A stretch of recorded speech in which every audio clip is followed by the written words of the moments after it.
Describe him to me. And Muslims, look at the description of your Rasul. And for some, this would be the first time you hear what your Prophet looked like. يَتِهِ كَثَاثَةً, his beard was full and thick. أَزَجْ أَقْرَنْ, his eyebrows were arched, but they were not joined. It was separated.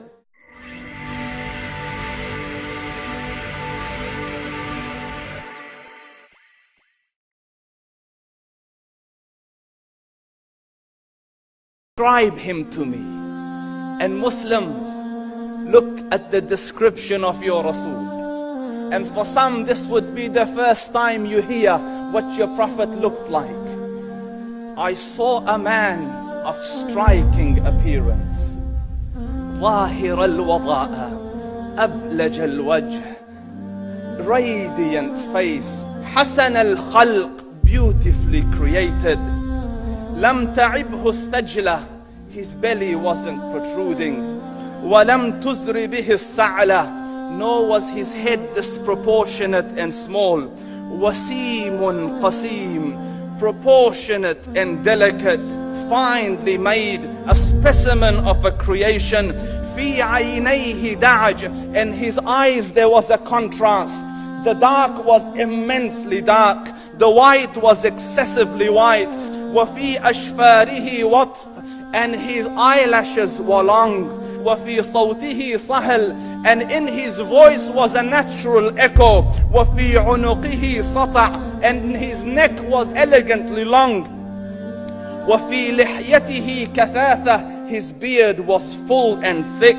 أزج أقرن, his eyebrows were arched, but they were not joined. It was separated. In Samat فعليه الوقار, when he was silent, dignity covered him. وإن تكلم سماه وعلاه البهاء, and when he spoke, it was audible and clear, almost commanding and overtaking.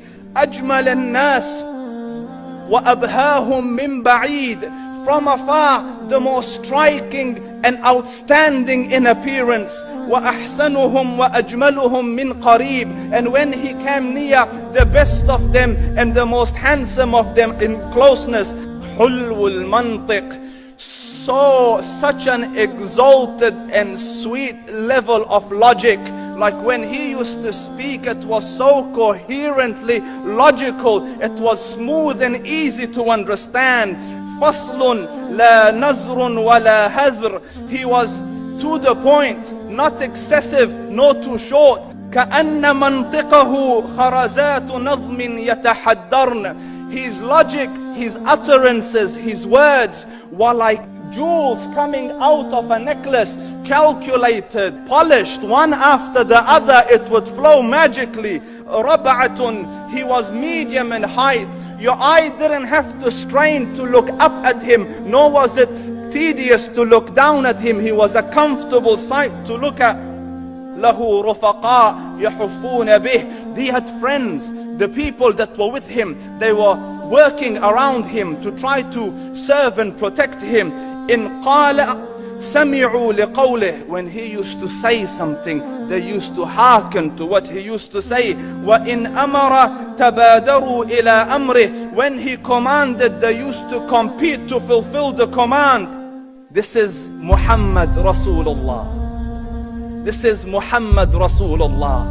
Anas ibn Malik says, he says, I came out one night, it was the full moon night.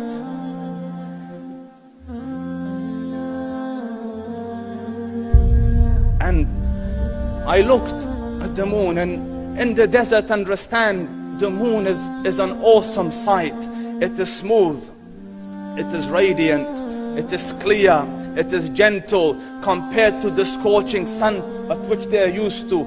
So the moon was the epitome of beauty. So he says, I came out at a full moon night and I looked at the moon and I saw it beautiful, handsome. So I said, let me go see if the moon is more handsome or my Prophet is more handsome. Let me see if that is more beautiful or the Prophet is more beautiful. So I went and I saw him standing afar.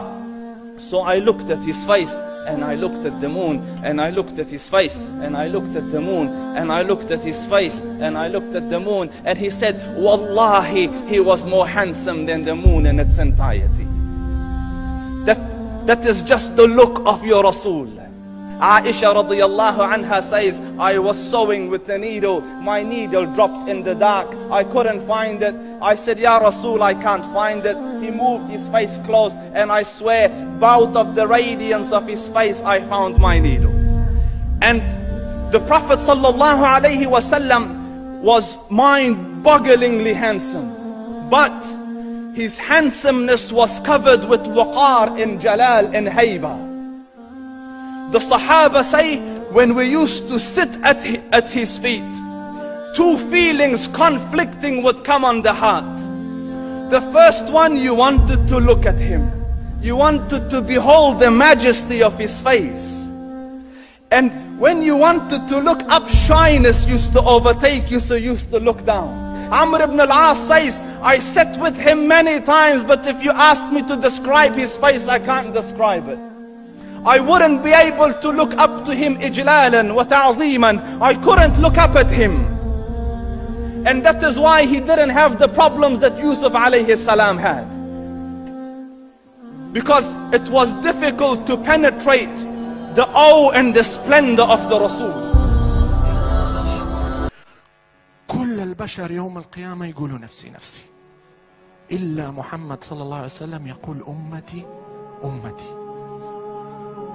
فيقول الله سبحانه وتعالى أخرجوا من النار من كان في قلبه مثقال شعيرة من إيمان، فتخرج أفواج. فأعود مرة أخرى إلى الله سبحانه وتعالى وأسجد وأطيل السجود، فيقول الله سبحانه وتعالى ارفع رأسك يا محمد وسل تعطى واشفع تشفع. فيقول أمتي أمتي يا الله. فيقول الله أخرجوا منها من كان في قلبه مثقال خردل من إيمان، فتخرج أفواج. فيعود صلى الله عليه وسلم ويسجد ويقول الله سبحانه وتعالى له ارفع رأسك يا محمد وسل تعطى واشفع تشفع. فيقول أمتي أمتي يا الله. فيقول أخرجوا منها من كان في قلبه مثقال ذرة من إيمان. تعرفين إيش يعني الذرة؟ يعني لو نملة ماشية وما دعستها رحمة بها، هذه ذرة تشفع لك يوم القيامة. ثم يقول هنا الشاهد في القصة، وهذه آخرة، وهذا في البخاري. فأعود فأسجد وأطيل السجود، فيقول الله سبحانه وتعالى ارفع رأسك يا محمد وسل تعطى واشفع تشفع. فيقول في المرة الرابعة صلى الله عليه وسلم يا الله ائذن لي في من قال لا إله إلا الله. يعني وإن لم يكن من أمتي بس وحدك، وإن لم يقل أشهد أن لا إله إلا الله محمد رسول الله، بس وحدك. فيقول الله سبحانه وتعالى وعزتي وجلالي وعظمتي لأخرجن منها من قال لا إله إلا الله. محمد صلى الله عليه وسلم ليس تبع أهل الرياض والقصيم، وما هو تبع أهل جدة، وما هو تبع السعودية، ولا هو تبع الكويتيين، ولا تبع المصريين، ولا حتى تبع المتدينين دونا عن غير المتدينين، ولا تبع المسلمين فقط. محمد صلى الله عليه وسلم عالمي، ويحمل في قلبه رحمة ليست للمسلمين، للعالمين. وبذلك كان خير البشر عليه الصلاة والسلام.